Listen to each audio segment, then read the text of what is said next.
Hello again, my friends. It's been another fat minute. Here I am bored. Been thinking about making a video. I've got a couple different ideas.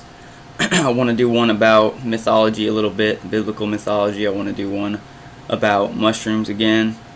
And here and there I come up with ideas that I think I really need to make into a video, and then I forget them. And then a day comes by like this, and I'm like, why didn't I write that down? I've just had a lot of other stuff going on that I'm dealing, like, that I'm actually happy about, so I want to keep working on it. But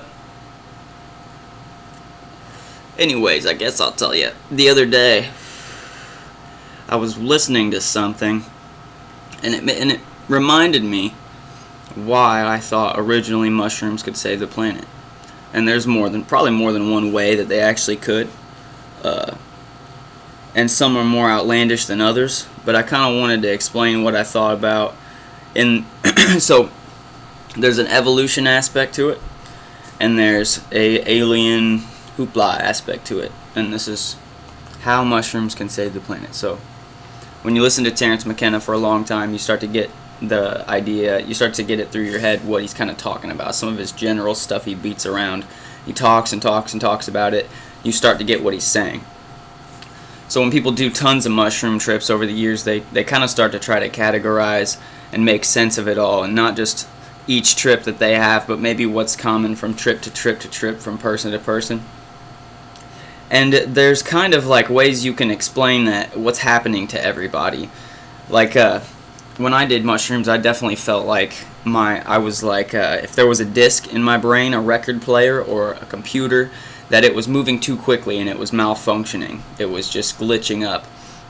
And a lot of the hallucinations that I experienced could have been explained, to me, were easily explained by the fact that my brain was just glitching up. So when I would talk too loud, or hear someone a second after they spoke, or something weird like that, see something further away and closer and change colors, a lot of people start freaking out, and they kind of, their imagination builds the trip into something that's kind of scary or crazy.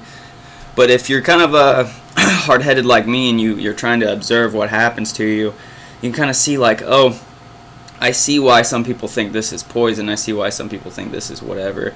And it is scary when you finally encounter something that can affect your body's computer so drastically, because you really never experience that unless, maybe you've been knocked out and you've felt the feeling of your brain just, misfiring, or maybe you have a mental condition that does that, or all kinds of stuff. But anyways, one of the things that you could basically describe simply that's happening to you is your brain is becoming illiterate. It's kind of becoming less able to analyze the information around you and read it and diagnose it and send it to your brain. So when that happens, you kind of get a more fairy tale version of what's happening around you, because your brain is trying harder to make sense of it, and it's not making sense. So you kind of start to get this crazy thing. So, for example, if I'm in a place where I'm normally uncomfortable, say if I'm normally comfortable in a situation like a bedroom, the effects can make me uncomfortable, can make me like a little bit anxious or something, or want to get out, feel claustrophobic.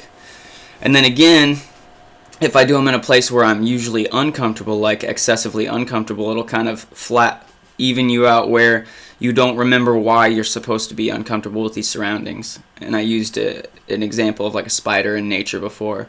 Spiders can give you the heebie-jeebies. Snakes, a lot of people have fears of these things, but then whenever your brain is fucking up and you're glitching and you see this thing that should be scary to you, sometimes a different part of your brain activates where you're more in awe and wonder of why you were afraid before, or something like that, where it's not reacting the way it's supposed to. And in some cases, it actually makes you feel more comfortable and at ease with your surroundings. So from what would do that? What does that? What gives you this kind of strange effect based on your surroundings and the way that it makes you trip all the time? What Terence McKenna would call it is boundary dissolution, that mushrooms are kind of a chemical that is supposed to, in nature, help you become more symbiotic with your surroundings.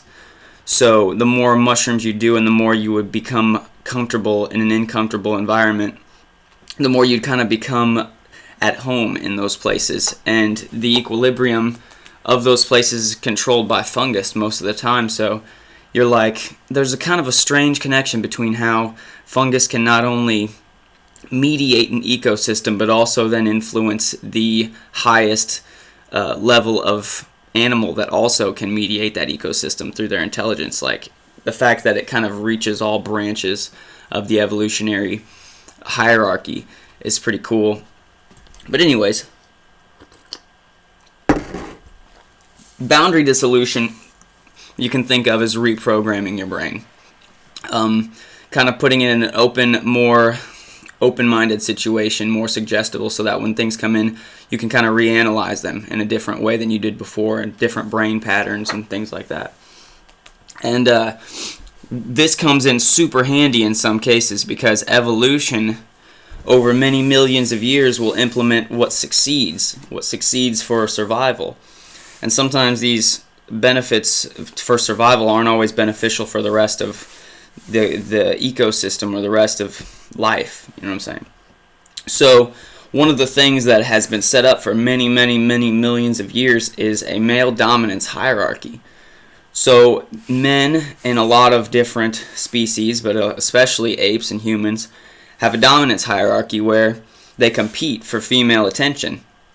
And this is kind of good and kind of bad. It's good because it creates competition, actually betters the species, but it's bad in the way that whenever it succeeds, whenever you get to a point where you don't need it anymore, it doesn't go away because it's built into our evolutionary makeup. So stuff like political candidates where we elect people to run our country, that is a evolved new form of hierarchy, of male dominance hierarchy, that when we took it out of our subconscious, we kind of put it in front of us in our conscious minds, and we evolved past it, but we kept it in a different form that we thought was more advanced and more beneficial and more democratic and all that stuff. So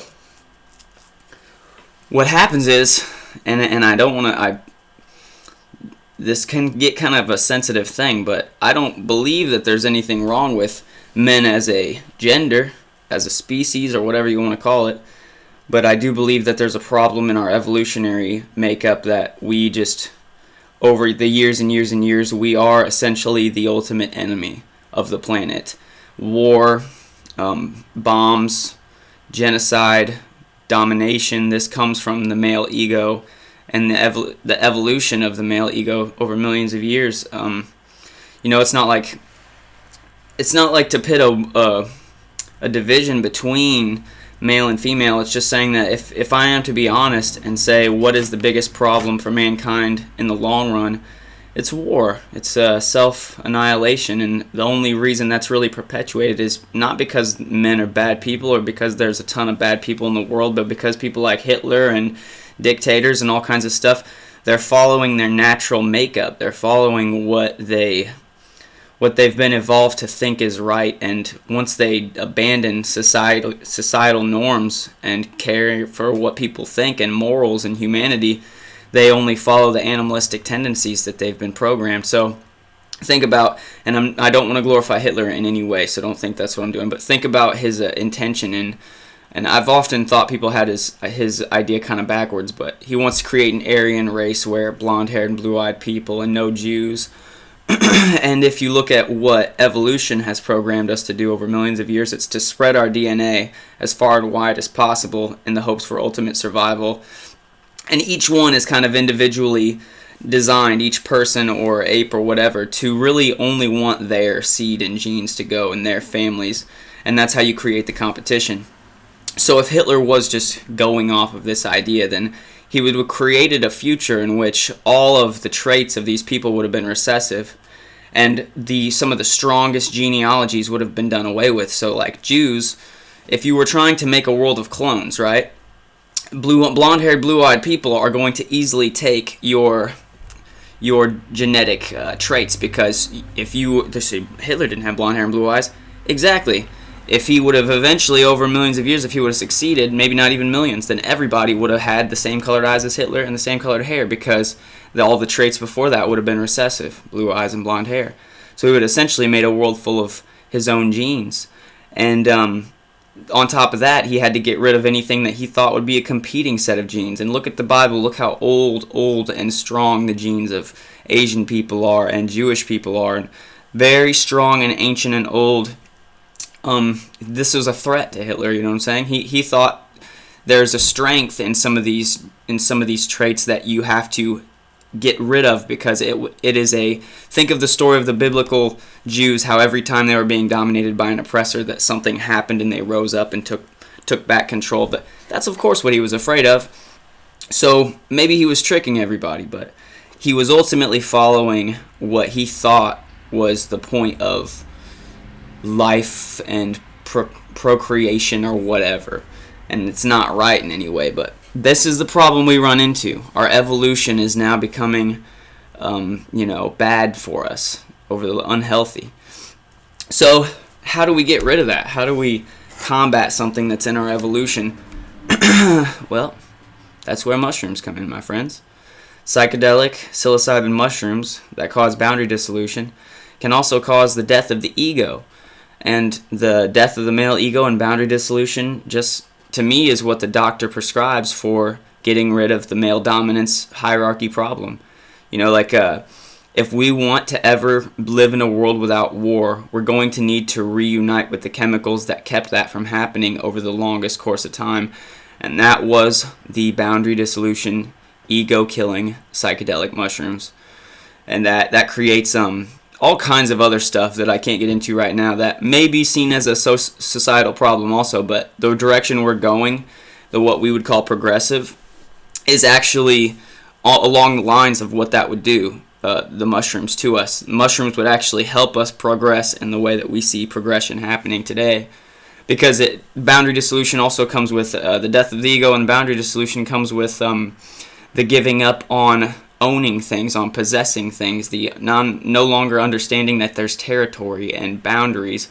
So then you also don't have monogamous relationships anymore. You have more of what would you call orgiastic societies, where men didn't know exactly whose kid was theirs, and all of the men would raise all of the boys, and the mothers would take care, or all of the children, they'd take their part in that half and show them how to hunt and kill and whatever.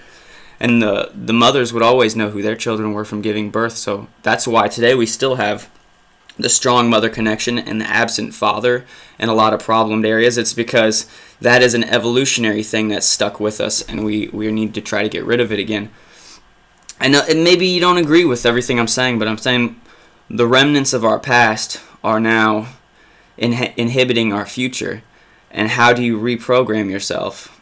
There is a way, it just doesn't want to be, they don't want it to be known, because progression is not really what they want. A smart society is not really what they want. They want more control for more money and more power. And that is the male dominance ego hierarchy at its best. How do we get rid of it? Time and taking risks like this, and researching and understanding the problem. So, and then, the other way that is even more batshit crazy that Terence would talk about is that if mushrooms survive the vacuum of space and time, and they can be dropped off at different planets and, seed different planets with life, then is it possible that they retain some of the information from their home planets in their cellular intelligence? And if we could learn to communicate with them, could we actually discover new types of technologies, new types of transportation technologies for space travel and all kinds of stuff like that through communicating with mycelium that seems to have some intelligence far beyond what we can understand and comes from other planets itself? And that alone, if we humored for a little bit, because there's already a lot of evidence that we talk to aliens and strange entities like that when we do psychedelics, that perhaps we could actually receive information from an off-world race that could help us build stuff to get off our planet before we self-annihilate. Or, the sun's only going to burn out in like some billion years, but that doesn't seem like a problem to us, but it will in a billion years. It will be a problem, or when our planet runs out of resources, whichever comes first. We're gonna need to eventually spread out and get off this planet, and that's a fact. And God knows how long it takes to do that. So you have to start now.